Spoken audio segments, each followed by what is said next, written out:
Hello.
Who wants to open us up?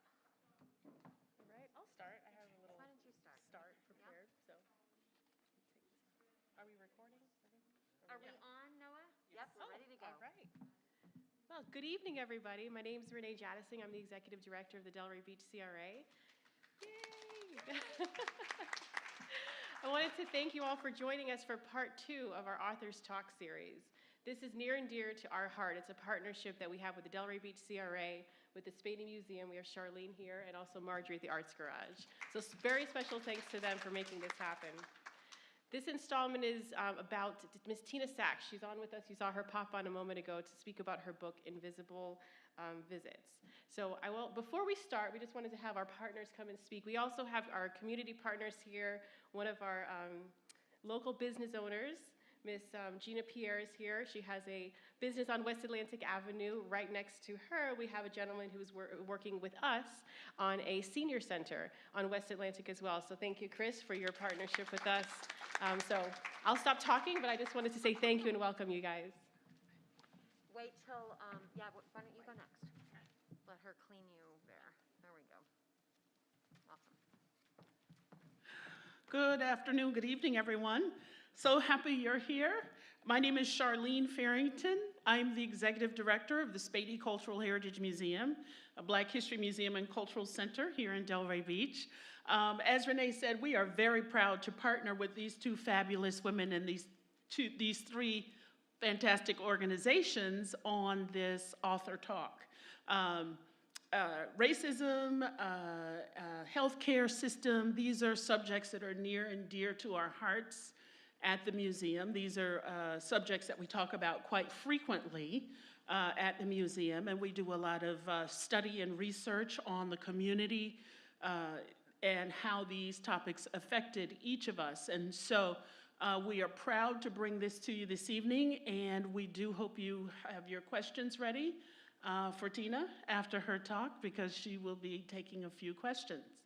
I'm going to stop now and let Marjorie talk. Welcome. Thank you. Hi, everybody. It's Marjorie Waldo, the CEO of Arts Garage, and I want to just let you know that I have never been prouder to be part of the Delray Beach community. We have such amazing partnerships in the community, and it allows us to have difficult conversations about difficult topics in safe spaces where we hopefully can leave it better than we found it. This series, the Author Speak series that we really just started as hosts for, we weren't part of the curation of this series, this specific one. And I can't tell you how meaningful it is to be a part of it and to know that we have a little part to play in making sure that we understand exactly how difficult it is for our neighbors if you are sitting in privilege like I am based on my race. And I think it's very exciting to hear what happened last month with Jason Reynolds and now what's gonna happen with Miss Tina. So we're glad you're here. I hope that you're checking in at home. If you're online, remember that Charlene and I will be looking at the chat from online, so if you have questions, you can let us know, and we will make sure after Tina does her presentation that we get your questions to her. So I hope you have a great experience today and hope you come back in April.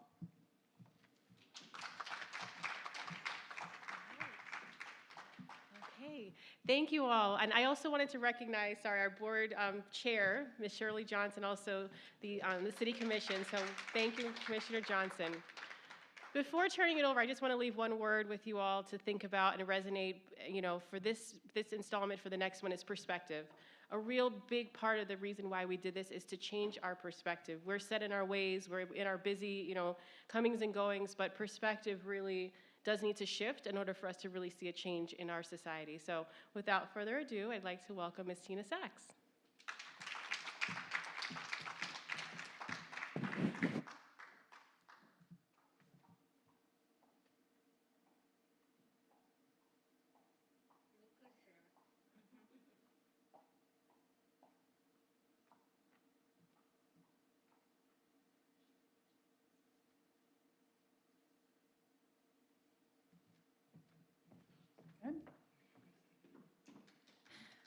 Okay. Hello, everyone. My name is Tina Sachs. I'm an assistant professor at the UC Berkeley School of Social Welfare. And I am so excited to be coming to you tonight. I am coming to you from Chicago right now, where I have been riding out the pandemic with my family, and I've been teaching online this semester. So so should I just jump right in to my talk? Okay, so I do want to apologize because I can't see any of you. And so it is very hard to give a talk in which you don't really know if anything is landing or if people are bored or happy or whatever. So I do apologize for that. This is the new world that we are managing with. And so I'm going to do my best. I am going to talk a little bit about my work and read a little bit from my book. And I also want to bring us into this amazing space, which I really wish I could be at in person. And I want to be able to eventually come there to see the museum, because from what I see online, it's just an amazing space. And thank you so much to the organizers for hosting this event in that space. And with that, I will share my screen. I am an academic, and so I'm going to bring you through some slides and some data, but also I want to invite us to have a conversation. And as was just mentioned, for us to really think about some of the most troubling parts of our society and our country, but very importantly with an eye toward thinking about how we might change this, because I really do think that that things can get better. And one of my favorite organizers is a woman named Mariam Kaba, and she always says that hope is a discipline. And so I hope that we can bring that spirit to this conversation, and I look forward to your questions. And with that, I'm just gonna go ahead and get started.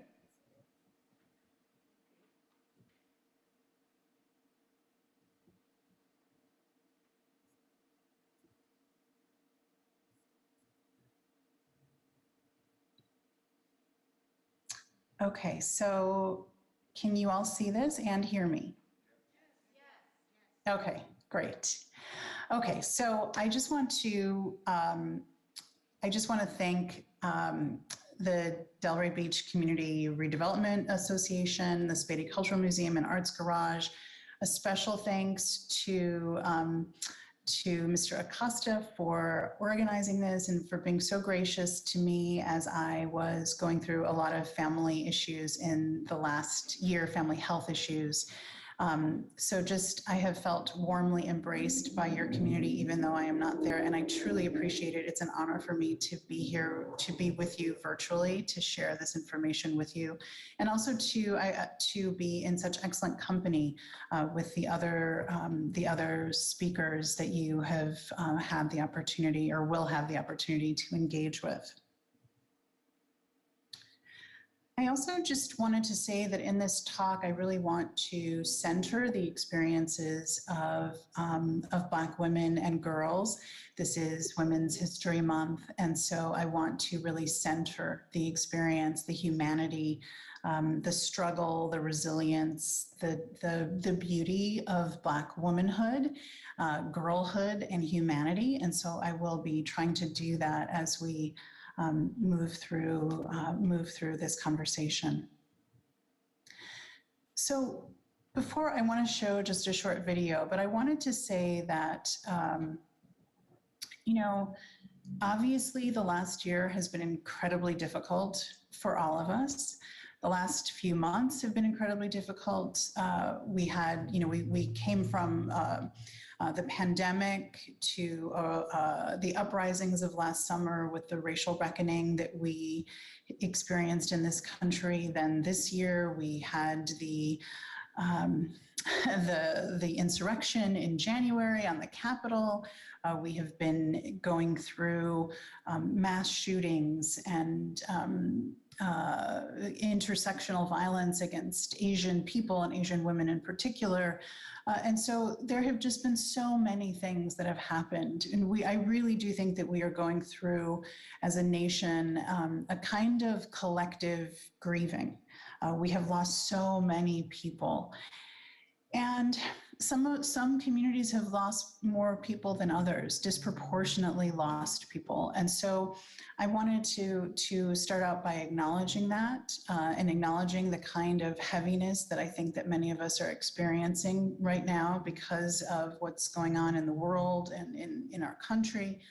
And I also want to acknowledge and to put out to us that in this time of reckoning, I also hope we have an opportunity for healing and for movement, and to think about the ancestors that paved the way for us and who allowed us to be here in this moment right now. Because all of us sitting here now, standing here or sitting here wherever we are virtually or in Florida, we are descendant from a group of people that survived, and particularly for people who are descendant of African peoples, we survived in the face of great odds, and we did much more than just survive. We thrived, and we created, and we fought, and we lived, and we loved, and we paved the way for all of us who are here today. And so before I dive into all of this kind of data about health disparities and differences in treatment and what my book really covers, I want to present this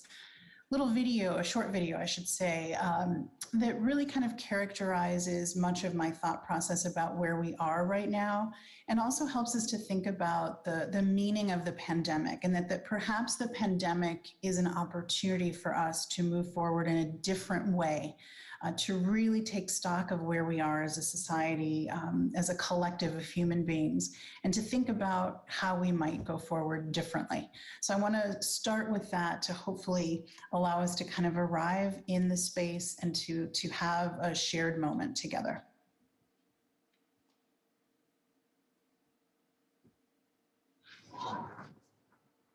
Whatever it is, coronavirus has made the mighty kneel and brought the world to a halt, like nothing else could. Our minds are still racing back and forth, longing for a return to normality, trying to stitch our future to our past and refusing to acknowledge the rupture. But the rupture exists. And in the midst of this terrible despair, it offers us a chance to rethink the doomsday machine we have built for ourselves. Nothing could be worse than a return to normality. Historically, pandemics have forced humans to break with the past and imagine their world anew. This one is no different. It is a portal, a gateway between one world and the next. We can choose to walk through it, dragging the carcasses of our prejudice and hatred, our avarice, our databanks and dead ideas, our dead rivers and smoky skies behind us. Or we can walk through lightly, with little luggage, ready to imagine another world.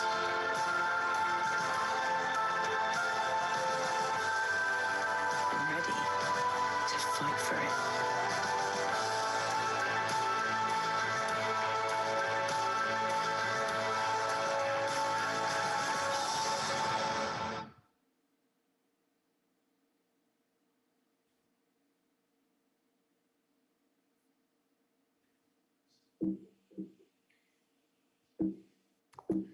Sorry for a little technical difficulty there.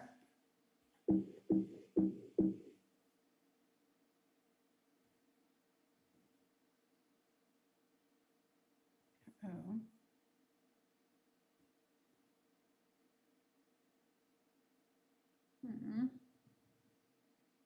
Sorry, I'm just going to stop sharing just for 1 second and then go back into.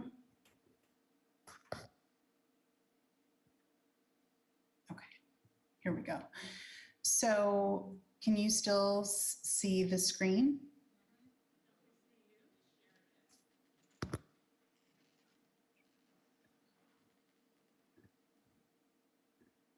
Okay, can you still, okay, here, I'm going to go back, share the screen. Sorry about that.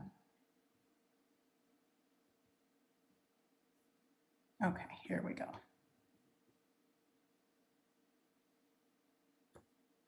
Okay, here we go.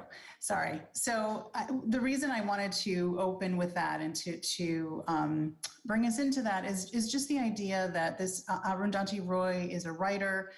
She is an activist, and she thinks a lot about how we might recreate a world that is more equitable, beautiful, and livable for all of us. And so I wanted to begin with that as I transition into these kind of relatively kind of heavy ideas that my book is based on. So what I'm going to talk about primarily this evening is really the issue of health inequity in the United States.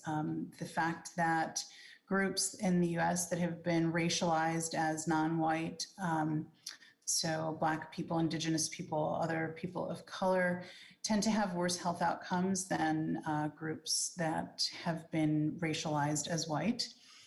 And I will talk a little bit about why that is and why that matters, and also the significance of that.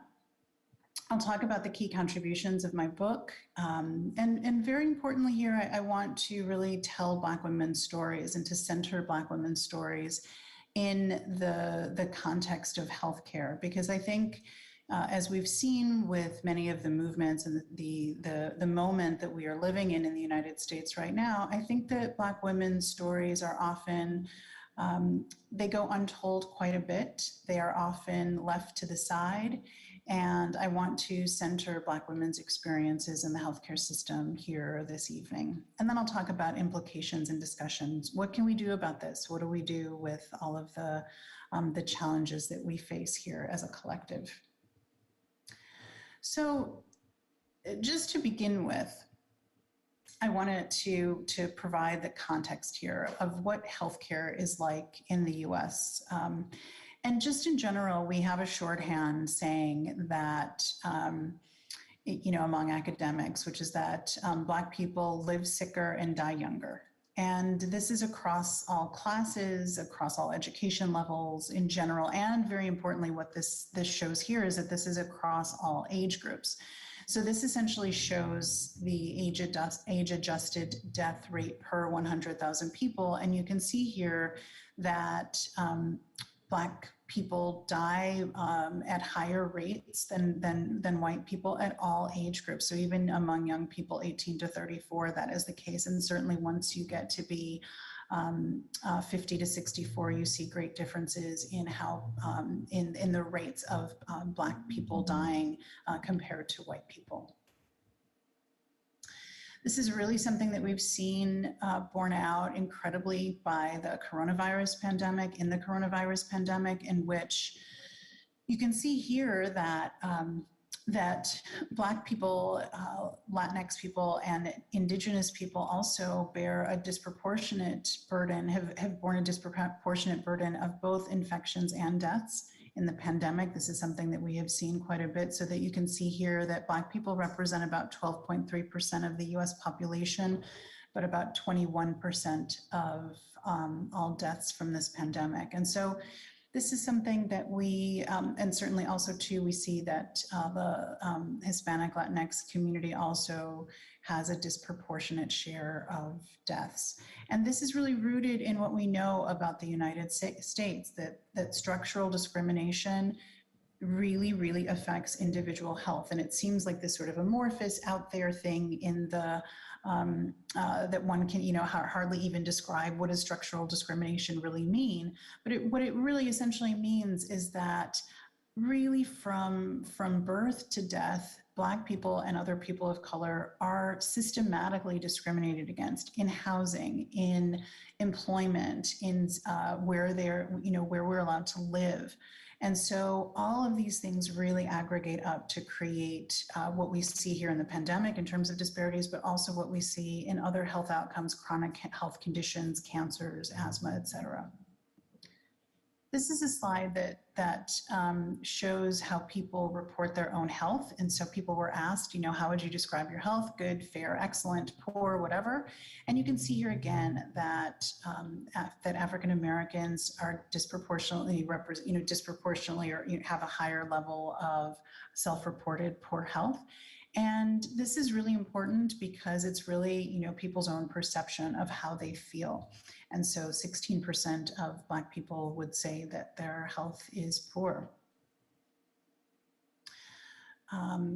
We also see very importantly here too, that for Black people, and again, I'm talking specifically about Black people because my work focuses primarily on Black people, but this is a situation that does cut across other racialized minority groups, so Indigenous people, and Latinx people as well, to a lesser extent, the Asian American population. But you can see here that Black people also really suffer from physical limitations. So, over almost 30% of Black people report having a physical limitation. And this is, that's a very, very high percentage. And you can also see here that Indigenous people, so American Indian and Alaska Native people, almost 40% report some kind of physical limitation. And so these are sort of dry charts, and they, they're just some bars and some colors on a graph somewhere. But these are real people who have said that they struggle with a physical limitation or with poor health. And the argument that I'm making here, and the argument that is borne out by the data, is that this is not an accident. This is really related to the ways in which Black people and other people of color are systematically discriminated against in this country, and have been for really since the inception of the country. I'm gonna just, this is actually important, I think, to set up the point of my book. So I will focus on this just for a bit.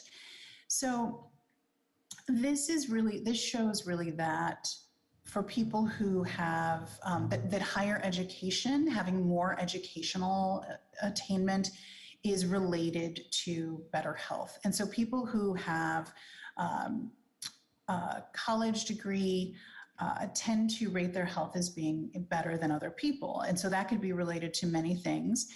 It's often related to having, when you have more education, you often have higher income, often have better access to healthcare, right? And so we know that in the United States that access to education is also racialized. And so racial groups, racial minorities, I should say, are often unable to, get higher education or to be able to pay for it, or even if they do pay for it, are saddled with an incredible amount of debt. And so the relationship between education and health is very, very close. And so it's another thing that we need to be mindful of as a society, that if we know that when you have more education, you tend to be healthier, we need to be concerned about people who are shut out of that kind of education. And what does that mean for their health and well-being overall?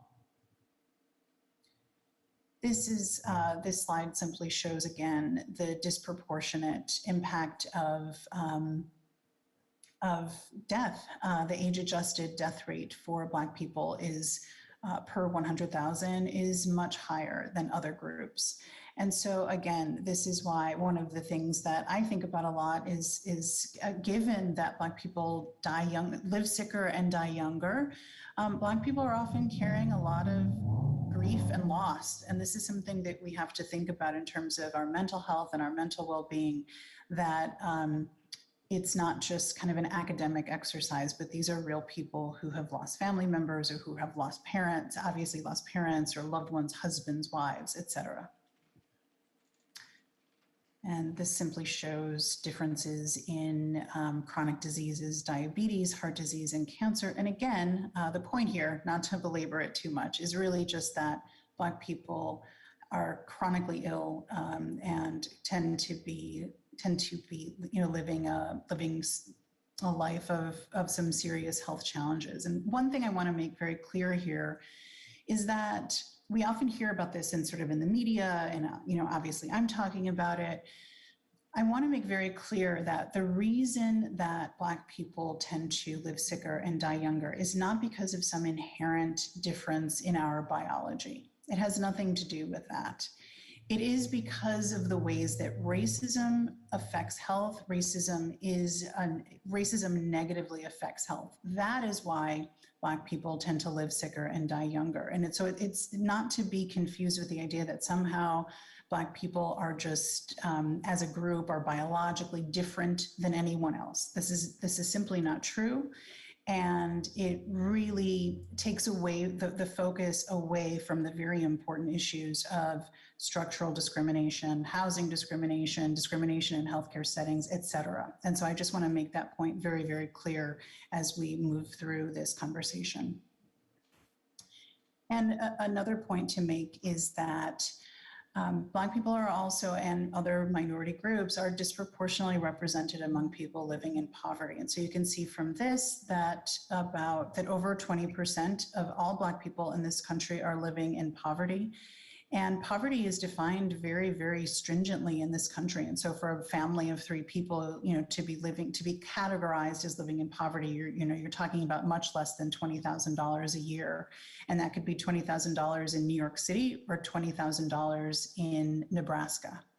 And so these are very stringent income cutoffs. And so there are many, many more people in these categories that are living with economic precarity. So I want to get to some of the data, the point of my book and my work. And I really, as I mentioned at the outset of this, that I wanted to really center the experiences of Black women. And this is born out of my own experience in healthcare. And I worked for a very long time before I went back to school and got a PhD and became a professor. I worked for a long time at the Centers for Disease Control and Prevention. And while I was there, I noticed that I had this experience with my other colleagues. So we all had master's degrees at the time. And there were a few of us who worked into other Black women who worked at CDC. And one of the things that my friends and I would sometimes get together and we would talk about just our lives and our careers and, just all the stuff people talk about going out for dinners and drinks.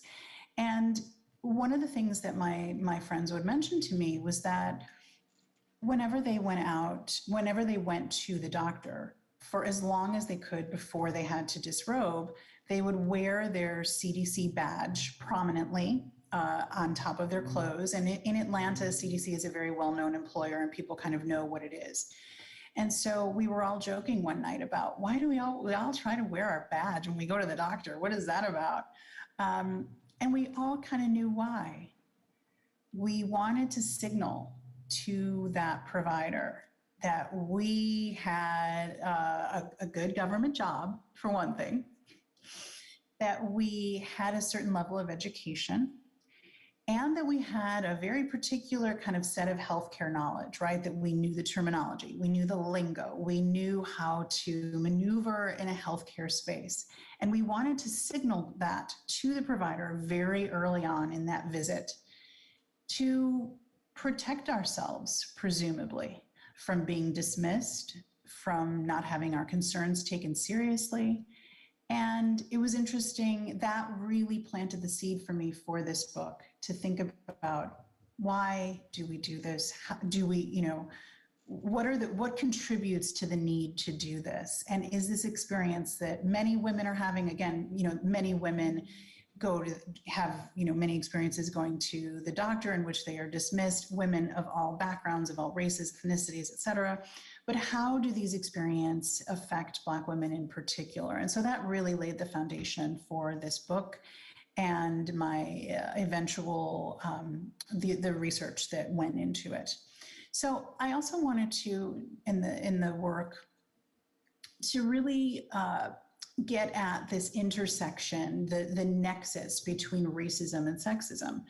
And I think that Black women are often sort of, the kind of the prototypical woman when we're thinking about Women's History Month, sort of the default sometimes, not always, is a white woman, sort of the face of feminism sometimes is thought of as a white woman. And Black women also experience a kind of sexism and misogyny that intersects with race as well. And so this is called, academics like to make up words and smush words together. And so this is called misogynoir. This is a contraction of the word misogyny and noir or Black. And so I wanted to really explore this idea of what does it mean to be walking around in a healthcare setting, in the world in general, as a woman who identifies and presents herself as a woman, and a Black woman in particular. So that's what this book attempts to do. I also wanted to think about the historical antecedents, where we have come from in the American medical system, to think about what's happening in the present as potentially an extension of where we came from before. And I think that particularly in the United States, that social science research is often really ahistorical and sort of seems as though we just landed here in 2021 and nothing came before us. And certainly that is not the case. And so I wanted to ground this book in a sense of the larger racial project, as I call it, and also the idea of scientific racism. And so I won't get into that too much in this talk, just given time, but scientific racism is really the idea of using science to justify nonsensical racial differences, biological racial differences, and using science to suggest that somehow human beings are different biological entities based on race and racial classification. And I also wanted to be able to really think critically about the ways that race, class, and gender intersect for Black women who are not poor. And the reason for that is because we certainly know that being poor is bad for your health, right? That is sort of obvious. We know that the kind of deprivation and the stress and the just all of the challenges that come with being poor and trying to just fight your way through everything, there's no doubt that that is stressful and that it causes a physiological wear and tear on the body. So oftentimes poverty is used to explain why Black people have worse health outcomes than white people, because Black people are disproportionately represented among the poor.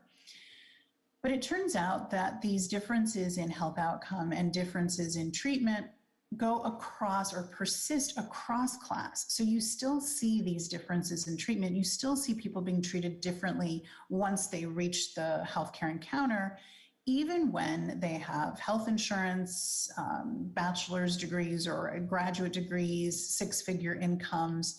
And so I wanted to really try to understand why and how that happens, and also to kind of push back against the dominant discourse that says that racism is really, or that poor health outcomes among Black people is really a function of poverty as opposed to racism. And so that's what this book takes up in large part.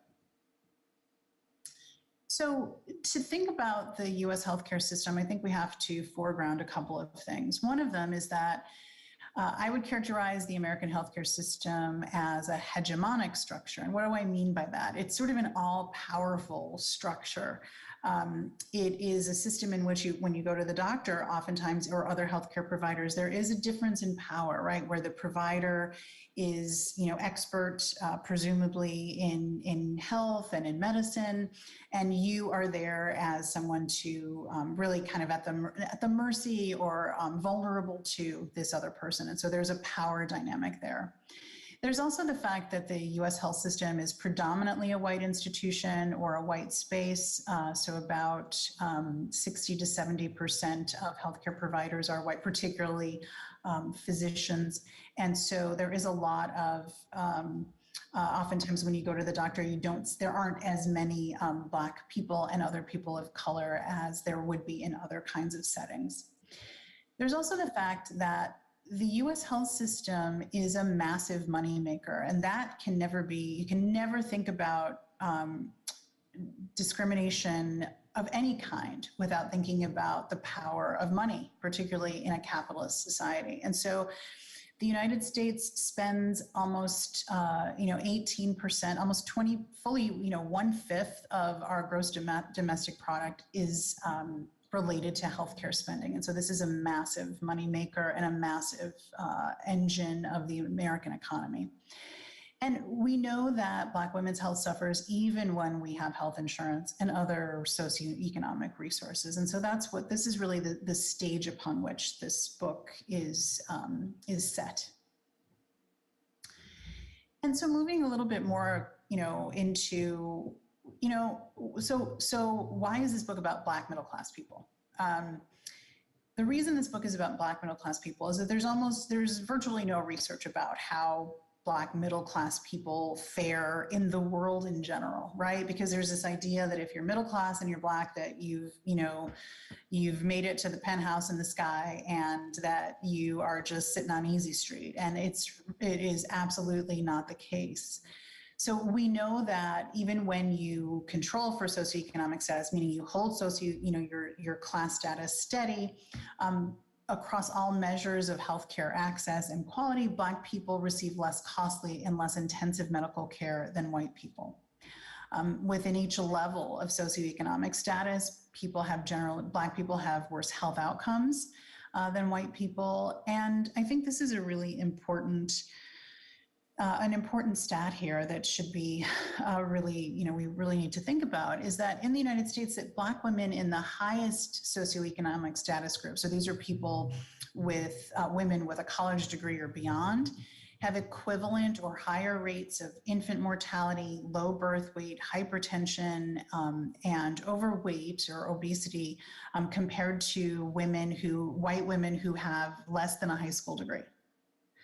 So this is one of the reasons that I found that it was important to think about what is the relationship here between, for Black women who have gone to college and who have some modicum of, social resources and class resources, some savings, et cetera. What does this mean if Black women like me still are not doing well health-wise?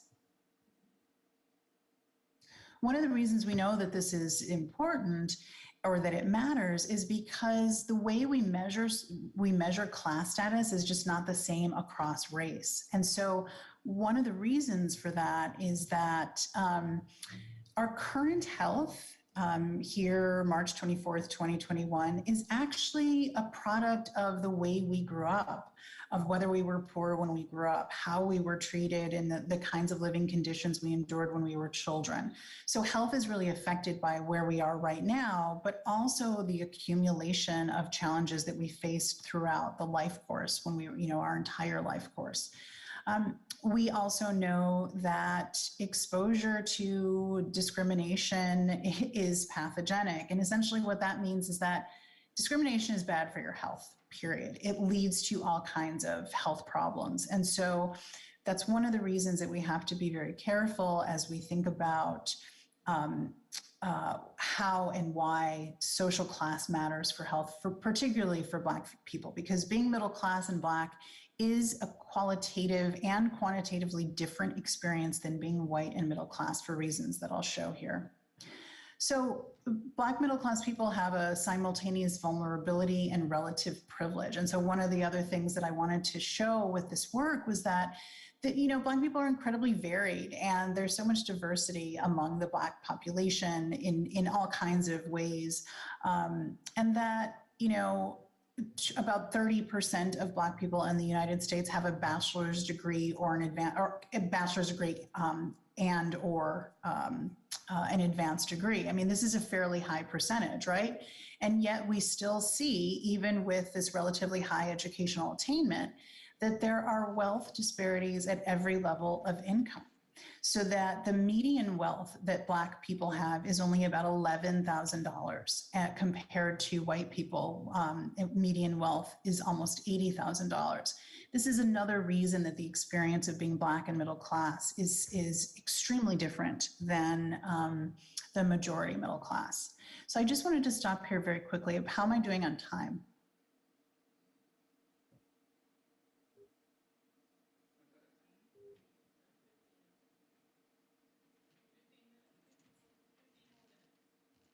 $15? Okay. All right. So I am going to kind of get to the point.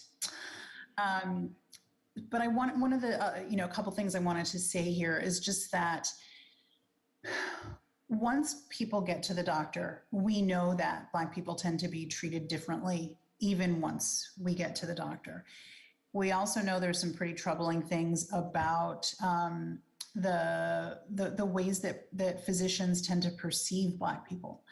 So even after, again, holding constant people's social position, social class, physicians tend to view Black patients less favorably among a whole host of dimensions, including things about Black people are more likely to, use drugs, less likely to be compliant with medical recommendations, and are overall considered to be less pleasant. So this is sort of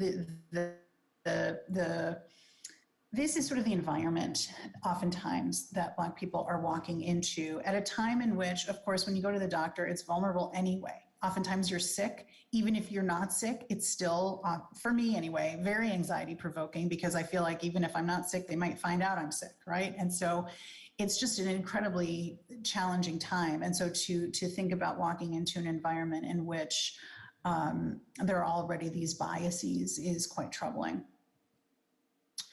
there's an incredible amount of data here that I will gloss over, but to suffice it to say that the differences in treatment that we see in healthcare settings are across all kinds of different measures. So for example, Black people are systematically undertreated for pain compared to white people. And oftentimes there have been several studies to suggest that this is because that physicians, even in the present, believe that Black people can tolerate more pain, that Black people have fewer nerve endings, so they feel less pain. And so Black people are often not given the standard of care for pain management, from everything ranging from post-operative care to post-operative mastectomies, to sickle cell disease, across a whole gamut of things. And so there's also this persistent problem in the United States that has been becoming more of an issue in the last few years, which is really about maternal mortality and the ways that Black mothers are particularly vulnerable to dying in childbirth or having their child die. About 500,000 women in the US experience life-threatening postpartum complications every year. More than half of these deaths are preventable. And Black women are 3 to 4 times more likely to die during childbirth or delivery than are white women in the United States in 2021. And so these charts simply show the differences, the differences in birth weight, the differences in infant mortality. So you can still see here this blue bar in the middle, that the infant mortality rate for Black women has actually gone down somewhat, but it is still overwhelmingly higher for Black women. And again, this is Black women across class. So Black women with a college degree. As a matter of fact, unfortunately, one of the people who's become kind of a symbol of this is a friend, a colleague of mine from CDC, a woman who had a PhD. Her name was Shalom Irving, and she was an epidemiologist, PhD in epidemiology, Black woman. She died in childbirth. And so, having a lot of education is not necessarily protective in this case. And the question is really why? What is going on here? And so I just want to come to the book in our last, maybe 12, 13 minutes here. And what I tried to do was to ask women themselves, what are your experiences in the healthcare encounter, in the healthcare space? What is it like when you go to the doctor? And how do you try to do you have to try to manage your persona along the lines of what I mentioned before as I talked about my own experience of wearing that CDC badge, trying to signal to the healthcare provider that I was essentially worthy of care, right? That I wanted somebody to care for me and treat me as a human being, that I felt the need that I had to try to signal that to them, that they wouldn't necessarily treat me that way on their own. And that's quite troubling. And so I asked women about their experiences going to the doctor, and I'm gonna just share a little bit of that with you now. So one of the women that I interviewed in the book was a 35-year-old woman at the time, and her name was Tracey. She was an incredibly just funny, gregarious person that I happened to meet, who was in a focus group that I conducted for this book. And one of the main things that she told me, and one of the themes that ran throughout this book, was that women really felt the need to prepare extensively to go to the doctor. They felt that they had to do a lot of research to go to the doctor on their own healthcare condition. And I know that many people do that, certainly. I think that cuts across all kinds of categories of race and gender and age, et cetera. But I think the difference here, and one of the things I found in the book, was that Black women really felt that they needed to do that to be taken seriously, to advocate for themselves, because the assumption was that if they didn't do that, that they would, that their healthcare conditions could be missed, that they may not be taken seriously, they may not get the care they needed at all. And so while certainly this is something that probably happens, and I would argue certainly happens across groups, there is a little something different about it when it comes to Black women. And so I'm going to read just a little bit of what Tracey told me about her experiences with healthcare.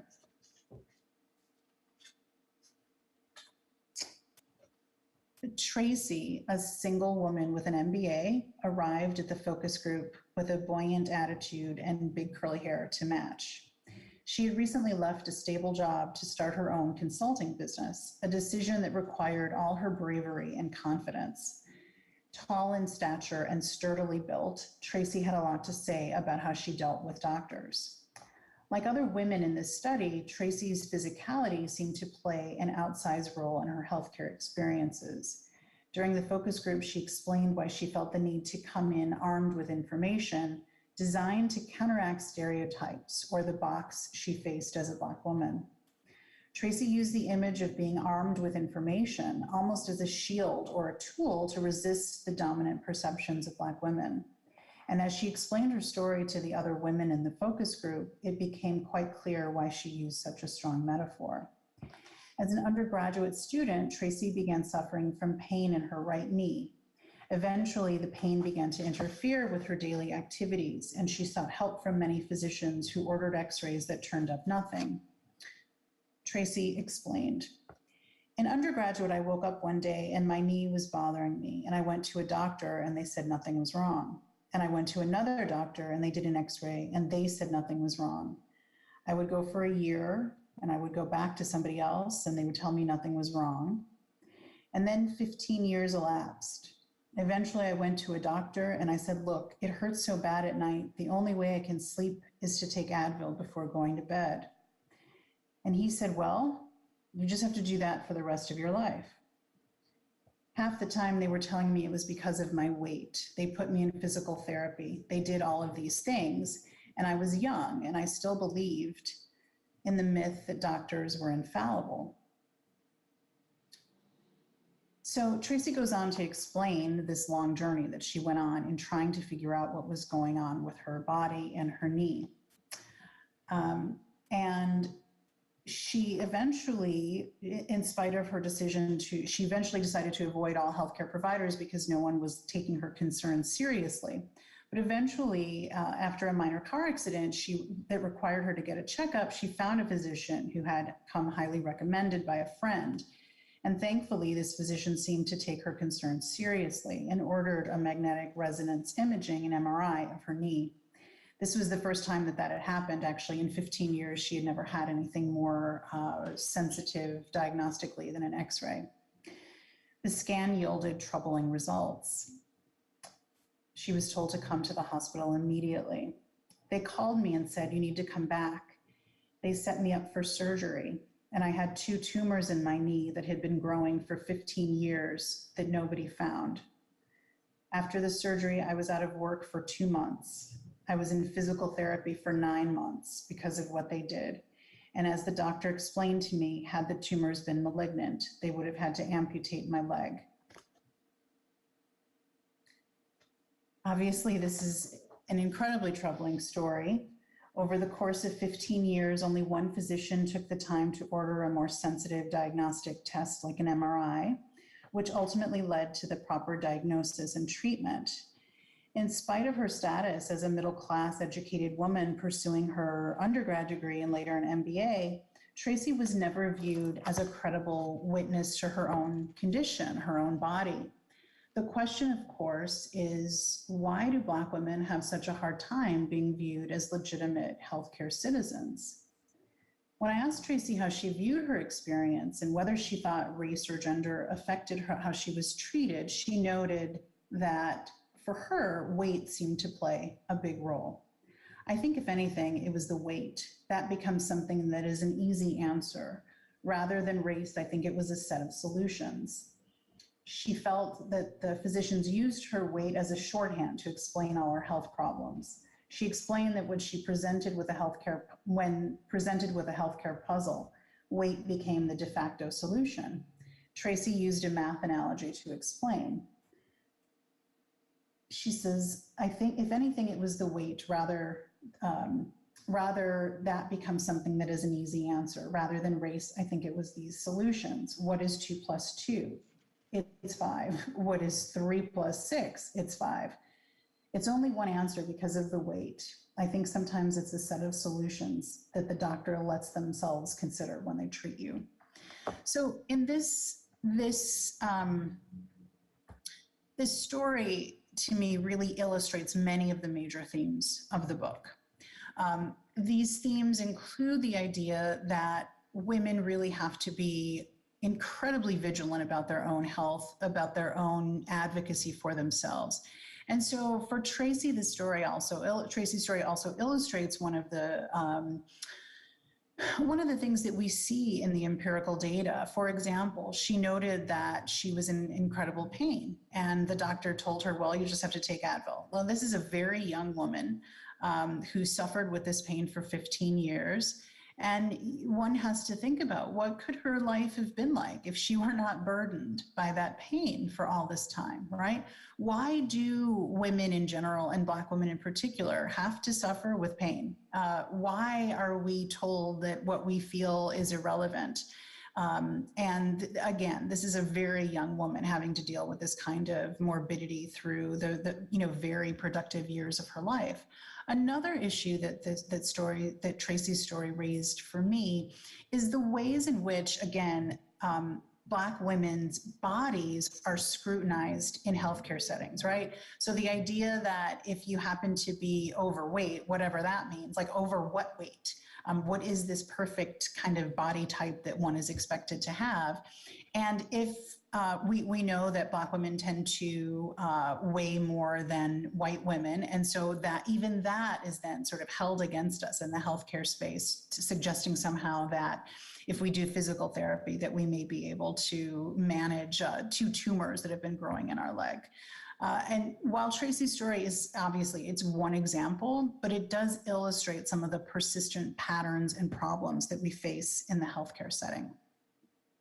And so I think I'm getting close to time, correct? Okay, so I'm not going to share this last story. I just want to close with a couple of ideas here and a couple things that I think are important. And that is the idea that whether women are, lower middle class, poor, upper middle class, it really seems to not make much of a difference in terms of how women have to maneuver, how Black women in particular have to maneuver through the healthcare space. Black women really try to carve out a space for themselves as individuals as a way to resist persistent stereotyping and the devaluing of Black women's bodies and our lives, frankly.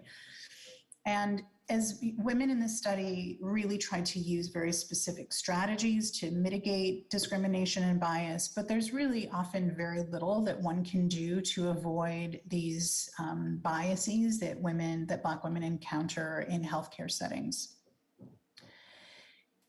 The other thing that's important to know is that really history, both our US history, our personal history, our family history, it comes with us into that exam room. And because of that, we often anticipate or expect some subtle and sometimes not so subtle forms of discrimination and stereotyping. And that in and of itself is a burden to carry. And it does it may explain why we see Black women's health at every level of socioeconomic status being worse than white women of the same socioeconomic status. And so I just want to present this to us here as we're thinking about what we can do about this and what kinds of conversations we should be having, what kinds of reckoning we may have here in the United States for all of our health and particularly Black women. And wanted to highlight the work of the Black Women's Health Imperative.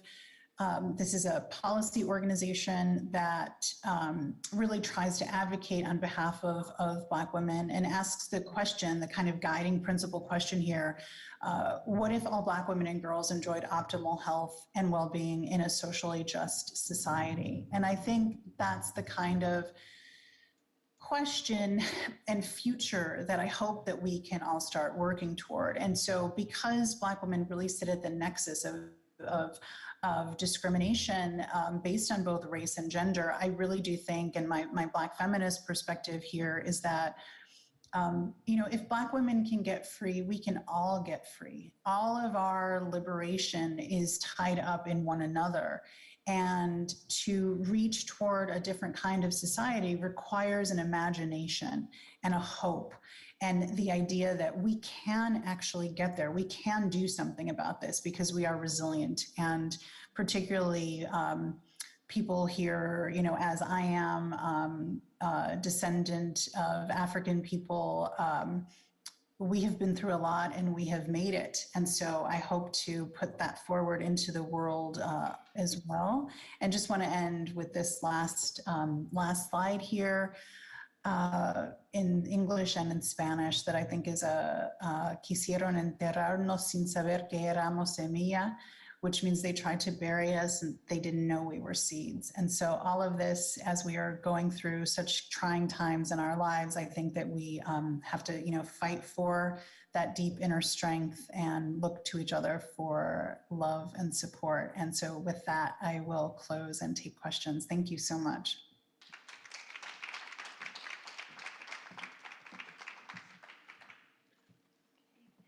Thank you so much, Ms. Sachs. I think that all gave us some perspective, that we be left with and, thought-provoking for the next few days and hopefully longer. So now we turn to the Q&A portion of our session tonight. And, when we were coming up with a topic for this session, we came up with health. And I think it's very fitting with what we're dealing with COVID and just the world right now.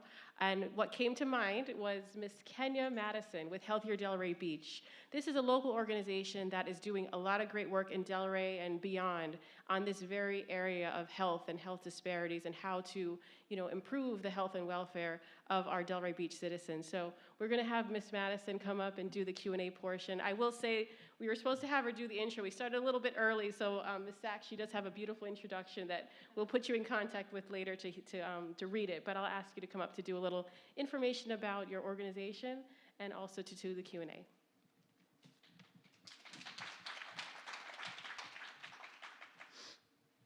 Good evening, everyone. And good evening, Ms. Dr. Sachs. How are you? Tina, please. Hi. Tina.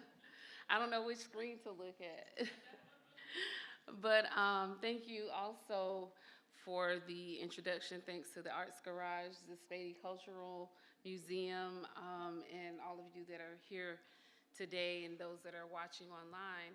I'm Kenya Madison, and I'm the Senior Director for Healthier Delray Beach. We are a community-led, community-driven initiative that really focuses on the community-based components that encompass or encapsulate the health of the residents. And so as Tina, and I'm still kind of going to lean to calling her Dr. Sachs, but as Tina shared, statistically, there are so many disparities that exist in the healthcare system, in the American healthcare system, as women of color and women of the African diaspora experience. And so I want to thank her for giving, volume to those voices that cry out from discrimination. And when we are faced with injury, when we are faced with illness, we would like to believe that when we go to see a physician that we're going to encounter scientific information, we're going to encounter diagnosis and treatment without barriers or without any having to do that homework. But unfortunately, the reality is that many of us have personal accounts and personal experiences where we have had to take notes or wear our badges and wear who we are on our sleeve. I have 20 years of experience both in the education sector and the community-based sector, and whenever I go to the doctor's office, I feel the need to advocate for myself.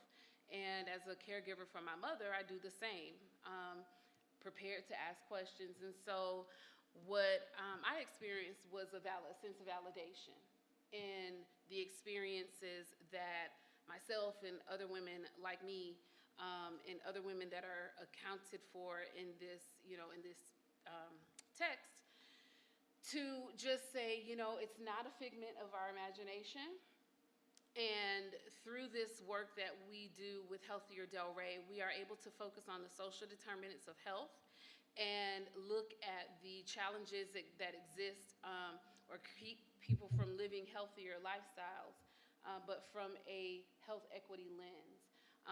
Not making any assumptions that people are imagining things, but actually having an opportunity to look at empirical data that shows the disparities that exist. And then I'm so excited to note that the stories of these women have been captured to also serve as data points, because people forget that stories can be captured as data points as well. So I'm going to, if there are any questions that are coming in from YouTube or any questions that we have from the audience, we'd love to have some additional, Q&A dialogue with our lovely author this evening.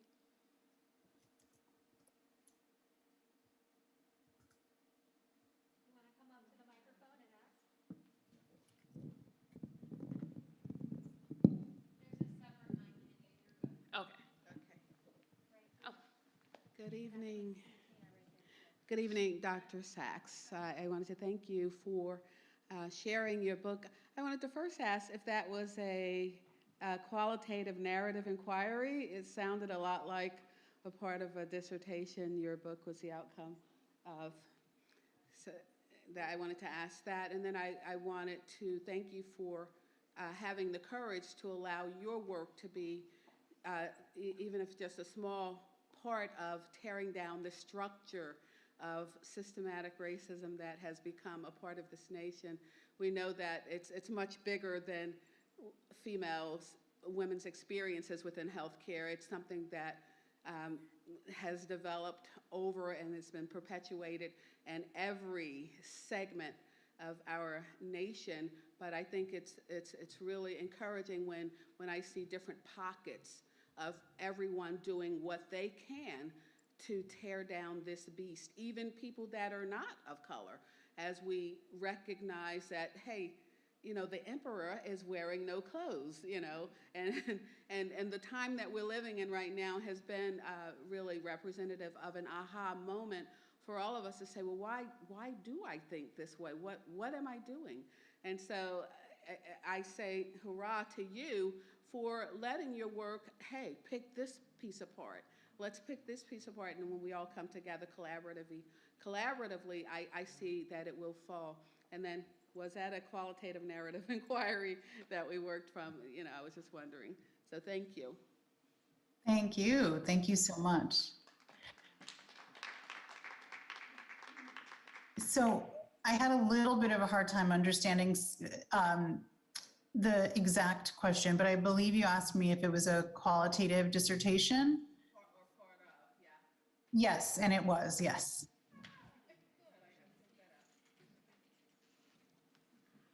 Hi, Dr. Sachs. My name is Gina Pierre, and I'm the general manager of the Amazon Hub here in Delray Beach. I would like to provide a shameless plug and let the viewers at home know that your book is available on Amazon.com. This past July, I lost my father to COVID. The day before he died, he seemed fine. He was joking with us and he was laughing with us. He was a patient at Aventura Hospital in South Florida. Aventura Hospital tends to service a middle-class community in South Florida. Had he survived, he would have celebrated his 85th birthday. You spoke about structural discrimination and that the healthcare system in the United States is a hegemonic system. However, when my father was a patient at Aventura, a majority of his nurses and caregivers were Black or Hispanic. Is it safe to say that this structural discrimination is also Black on Black discrimination? Can you explain why in communities that are majority Black and have Black caregivers still undergo these disparities in healthcare? So first of all, I just want to say I'm so sorry, and just that yeah, like this is not just an academic exercise, that this is real and people are grieving, and I'm sorry for your loss. And to your question, so I would argue there's some complexity to it and also something simple about it. First thing is that there is data to suggest that Black people who have Black doctors have some modicum of increased trust or ability, facility with communication, and a little bit more of a sense of ease having a Black provider.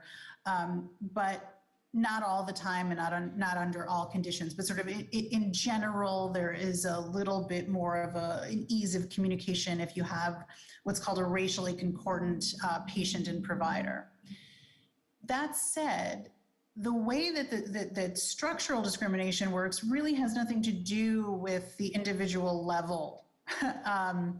And whether people are, you put a person who's Latinx with somebody who's Latinx. And first of all, like there's so much variation, right? From people who are from Cuba to Puerto Rico to, Central America, et cetera, right? So there's all of these sort of shorthands that people use when thinking about putting racial groups together as a way of ameliorating disparities or inequities. And so that's good. I think certainly to diversify the healthcare workforce is incredibly important, and we can't go wrong there. But what's really happening to people, particularly in terms of COVID and what happens with other kinds of healthcare conditions, is that the structural discrimination happens outside of the healthcare space, right? So it accumulates through your life course. It happens because I know that your next speaker is Richard Rothstein, who's going to talk about the incredibly profound implications of housing segregation. This is one of the most egregious, enduring, durable, and intractable parts of structural discrimination. So housing discrimination, redlining, all of that stuff has direct implications for human health, and we see that all the time. So that's one thing.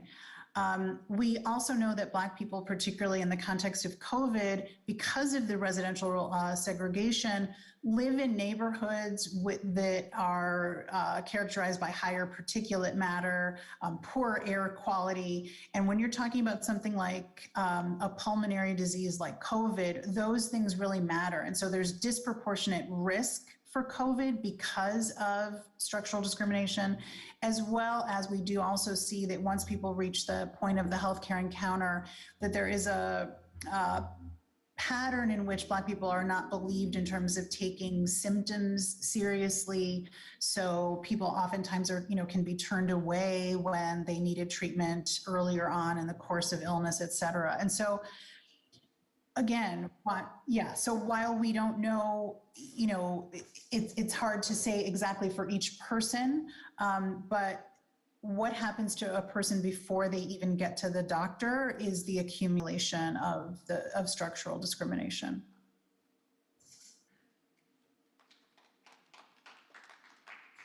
Good evening, Dr. Sachs. I'm so happy to make your acquaintance. I'd like to return to something that's near and dear to my heart because my mother, I think, died as a result of being poor, having a child, not having access to hospital when she probably should not have visited a clinic, but should have had a C-section in a hospital. So 3 years after having delivered, she died of cervical cancer. So I think the intersection of Black, African-American, colored women of color rather, and childbirth and the lack of care, poverty, access to from the beginning to the end, and how women are treated when they're having children. And you mentioned the loss of the child itself. I think, I don't know how we'll ever overcome that, because I think it also is rooted in the fact that women gave birth while they were slaves and then immediately would have to leave the the birthing place and return to the fields. So I think there's so much wrapped up in that, childbirth, pregnancy, etc. It's going to take a mountain of just recognizing that this is a problem. What are your thoughts? Thank you for coming. Thank you for that question, and just thank you for sharing your experience. And I mean, everything, you are expert in your own experience and the experience of your mother, and you characterized all of it. So American medicine is really based in, much of American medicine is really based in gynecological medicine in particular, based in sort of the founder of it is someone named J. Marion Sims. Some of you may have heard of him. He has often been credited as the father of American gynecology.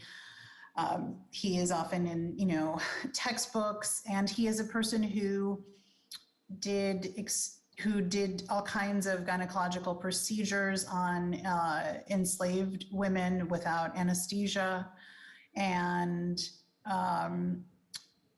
is really one of the reasons that, I think that we still see sort of and the point of that is that the history of that kind of maltreatment, experimentation, of abuse, and the devaluing of Black women's lives, bodies, spirits, it absolutely goes back to slavery, in which Black women were disposable, essentially. And so that history is still present, and it's a very challenging one to think about overcoming. Although there has been a lot of, I think there's some movement right now in American medical schools to try to think differently about the way students are taught, and to try to broaden their teaching to push back against some of the canon of things that they are taught, so that they can think more critically about what they're doing in the present. And so, yeah, a lot of work to do there. We have a conversation that's happening in the chat box on YouTube, and I want to make sure that the voices of those who are participating online are captured. And Dr. Copeland, who's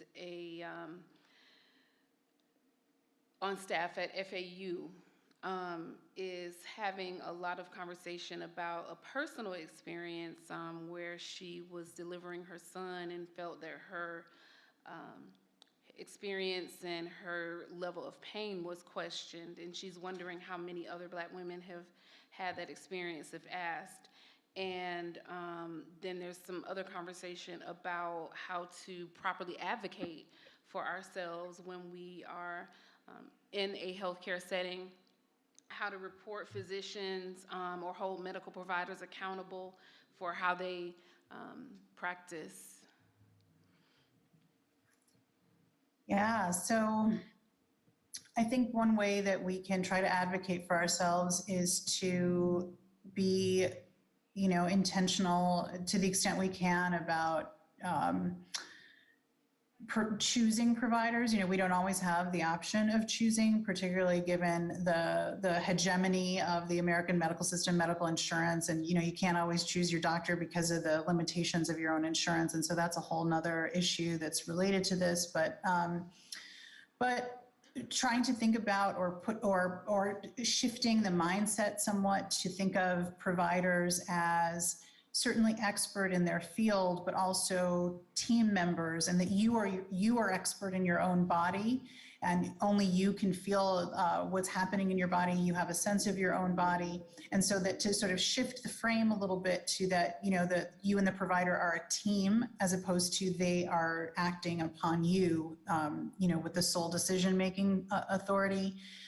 Also to try to bring someone with you, particularly when you are in a situation in which you need to advocate for yourself, because when you're alone, it is really hard to take in all of the information and to advocate at the same time. And that's one of the reasons I think that COVID has been incredibly painful and so difficult for so many, because everyone has essentially been alone. I mean, I spent my son has had some serious health challenges, and I spent about 4 weeks in a pediatric intensive care unit, essentially alone, because we were not allowed to be there together during those times, and so because of COVID restrictions, and so that just makes things incredibly difficult. But going there with someone, if you are able to, having someone else advocate, either listen for you or advocate for you, shifting your mind frame to think about the provider as a member of your care team as opposed to the all-knowing person,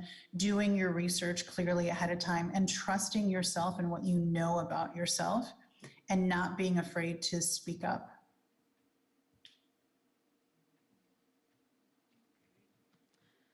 Thank you.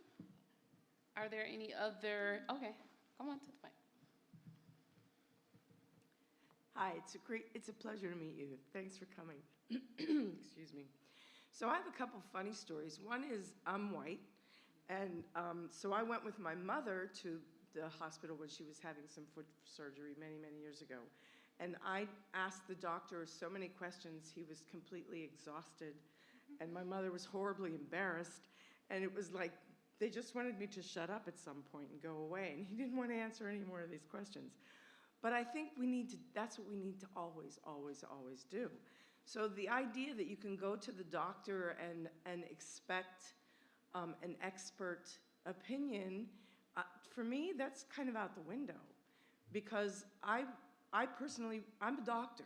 So the students that I work with don't believe me because I'm not a medical doctor.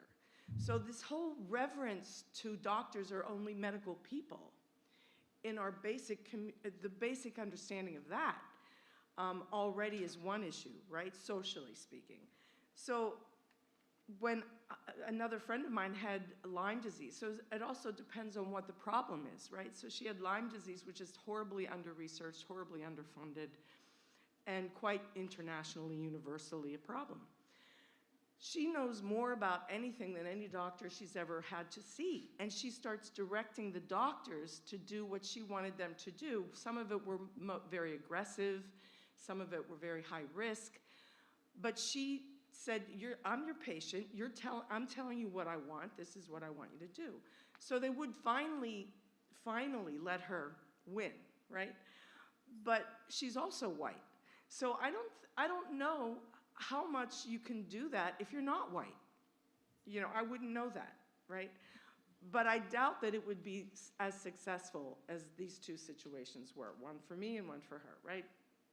The other thing is that I wanted to ask, because you allude to that this is really a social problem. So it's a medical problem, of course. It's an economic problem, no question. It's a structural problem because insurances fund doctors, and as long as we revere doctors as the all-knowing and the insurance companies control that, then we have nowhere to go. Mm-hmm. So unless some legislation happens, that's not going to change.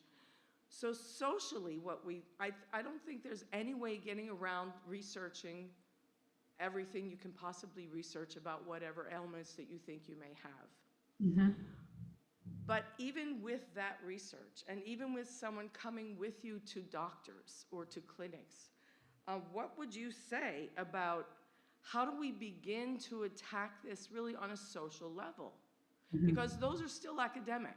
That's still educational. That's still research, right? That's still someone's work to do independently somehow.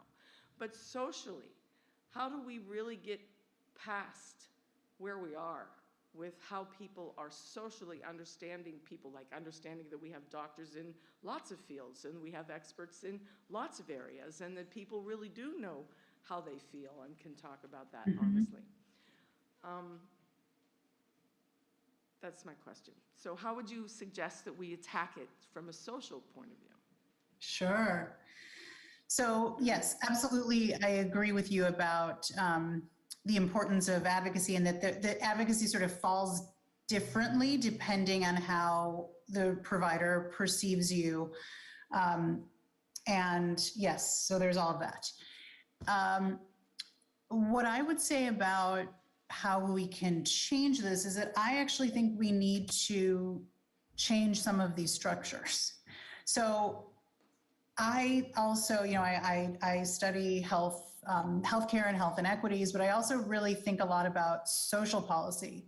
And what I would really like to see here are some things like changing some of these social determinants, right? So like doing something about the profound implications of residential racial segregation, actually doing something about that. So for example, in Evanston, Illinois, which is a suburb of Chicago, is the first city in the United States to try to address that through what they're calling reparations for the housing discrimination that occurred in Evanston for many years. And so they have a bolus of money from the feds. I'm not sure if it was a part of the COVID relief package or how they actually have done that, but they've earmarked some of that. They've designated some of that funding for this particular kind of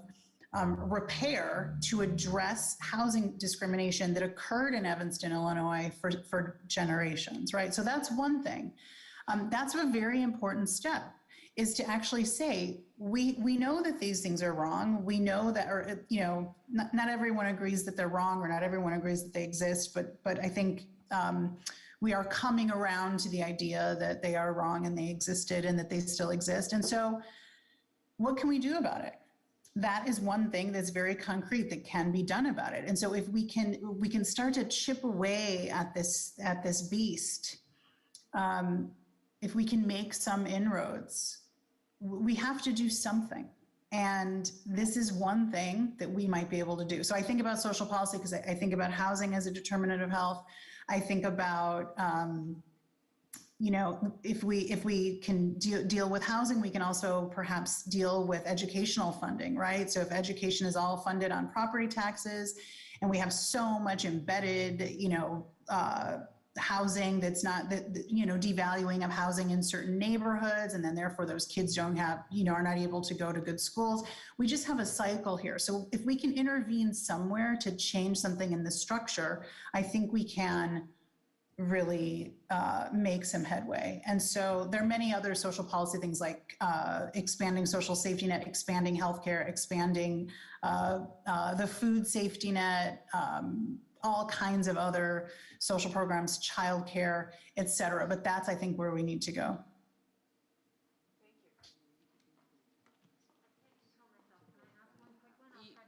You can. Yeah. I know you're coming to the end, Tina, so I'm sorry, but I'm compelled to ask you. My name's Marjorie. I run the Arts Garage, and I'm super happy because I think that the conversation that we're having here today with you, that we had with Jason Reynolds, and that we're going to have in April with involvement of Healthier Del Rey, the Spady Cultural Heritage Museum, our organization, and the CRA, I think all those components of the storytelling is one of the key pieces that addresses the social need, right? It's one of the early steps.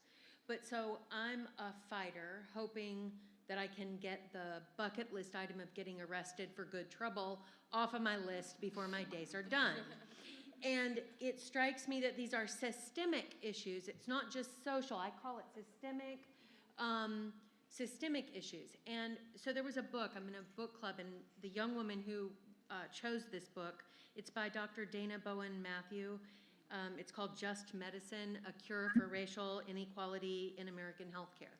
Mm-hmm. And the young woman that chose it is studying to be a doctor right now. She just entered medical school, and it was really exciting to read it with a young Black woman, right? And to see it from her perspective, especially as entering the medical profession. And there are a couple of things that I think are key. And you talk about shifting the paradigm at medical schools, about how students are taught about implicit bias, which this book talks about how implicit bias often works in conflict with your brain's views of how you see race in this case, for example. So the medical, like how we teach our young people to be doctors is one thing. The work that we do with racial equity in our community and many others through Healthier Del Rey and other collaborations, that's one. But I also wanted to ask you what you thought about David Oppenheimer's view on the negligence standard is part of Title VII, which was referenced in this book. Maybe you're aware, I'm assuming you are, but basically holding systems accountable for implicit or explicit bias based on race, or some other like big thing, arrest me kind of thing, that you think would be bigger and more impactful for us to begin to lobby local colleges or our politicians or systems to create system change. Any suggestions or insight? So I am familiar with that book. I'm not familiar with that particular paradigm that you referenced, but I think that, you know, holding systems accountable is what we saw, you know, last summer. We saw when we see people in the streets, when we see people organizing, when we see people, like for example, I have a doctoral student who is disabled, and she organizes people in California, and she stages die-ins in people's senators' offices, particularly when Medicaid is under threat, trying to hold that system accountable for the for you know, Medicaid is obviously health insurance for people who are vulnerable and disabled, and that is what it is designed to do, and trying to hold the legislative body accountable for any potential cuts. That's just one example, right? But I do think that activism and collective action matter. I think they're incredibly important. And we do see that when people organize and push back, that it makes a difference. It can change things, and that we can never give up that idea. And like you were saying, to make good trouble. I mean, we know that, you know, rest in power, John Lewis, for what he did, and for so many other people who paved the way prior to him and after. So, yeah, there's so much to be done. Mariam Kaba, hope is a discipline, and other people who, you know, many other people who have said another world is possible. So part of it is imagining the world that we actually want, because there's so many problems. It closes in on us, right? But another way is possible, and we have to believe that. We have to fight for it, and to come together as a collective, I think, is important. Because the other thing that's critical about this is that it's not just like, it's not as though people haven't been fighting these good fights for a very long time. There is a very, very big, powerful, moneyed interests that push against this. This is about power. It is about capitalism. It is about money. It's not just about, you know, changing hearts and minds necessarily. And so we have to, I think we can never lose sight of that part of the analysis here as well. But but all power to the people still. I do believe that.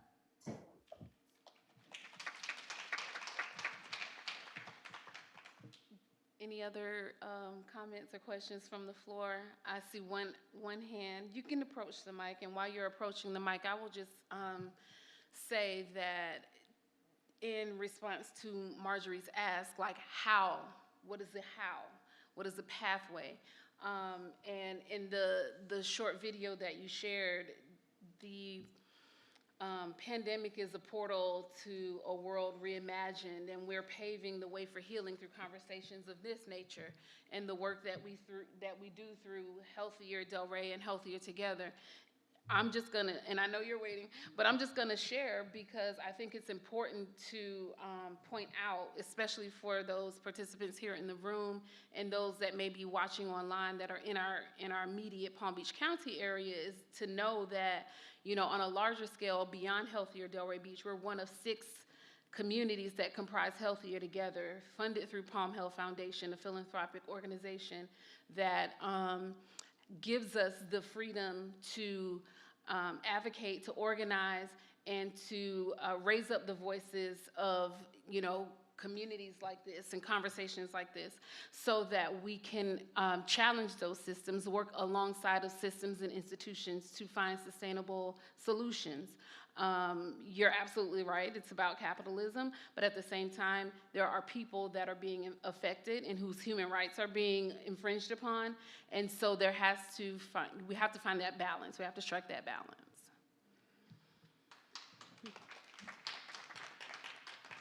Okay. I am Hilda Morris. I'm the executive director with Key Healthcare. I work with the Department of Veterans Affairs.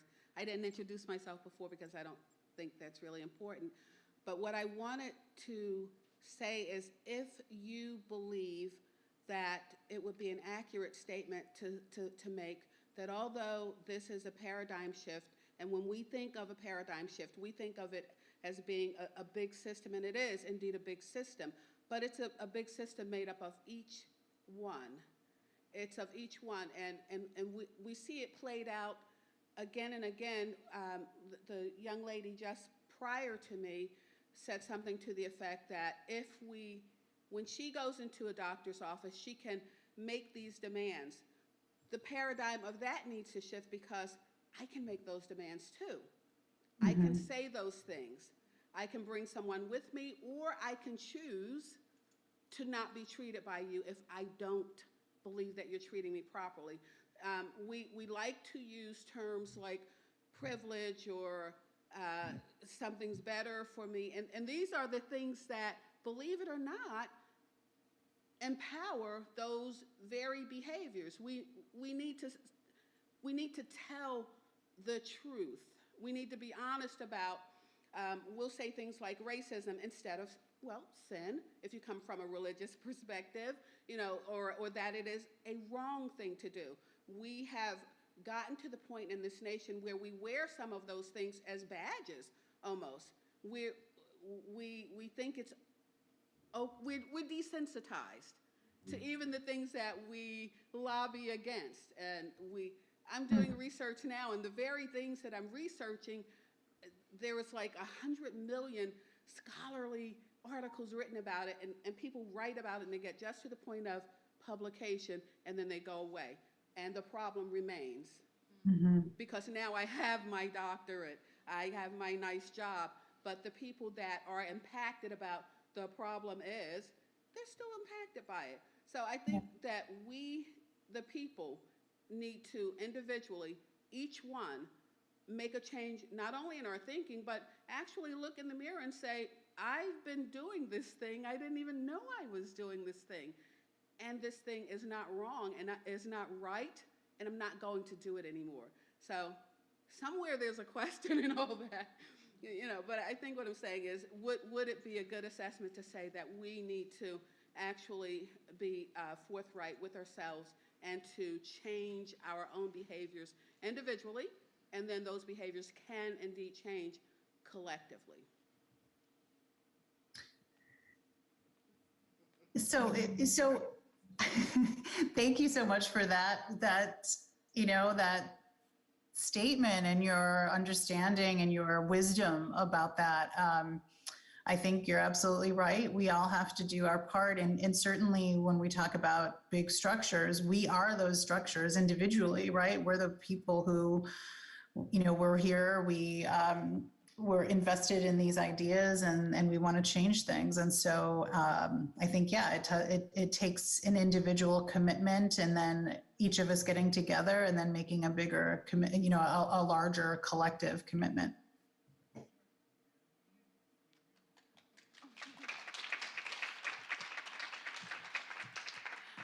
I'm getting hand claps and thumbs ups and then the wrap it up signal. So if there are no other comments or questions from the floor, please note that this video the stream will be posted to YouTube, and you will find it embedded on the Arts Garage page. And so if there are questions that you didn't get answered as we make our way out for the rest of the evening or move forward, as thoughts are triggered, please feel free to revisit that stream and have some dialogue there.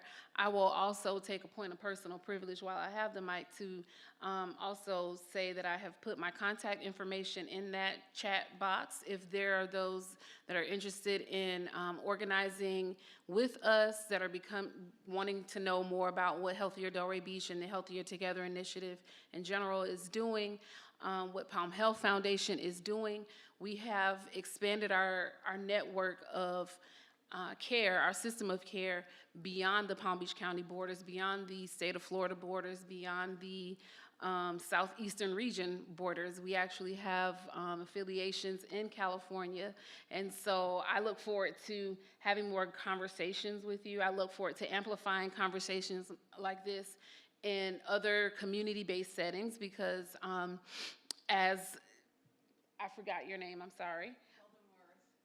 Dr. Morris? Okay. As she stated, there's a individualistic paradigm shift or narrative shift that needs to transpire so that we can then collectively organize ourselves and be that collective voice of advocacy to see sustainable change. So with that being said, I just want to again thank the Arts Garage, thank the Spady Cultural and Heritage Museum, thank the City of Delray Beach CRA, and Dr. Tina Sachs for a informative evening. Thank you very much.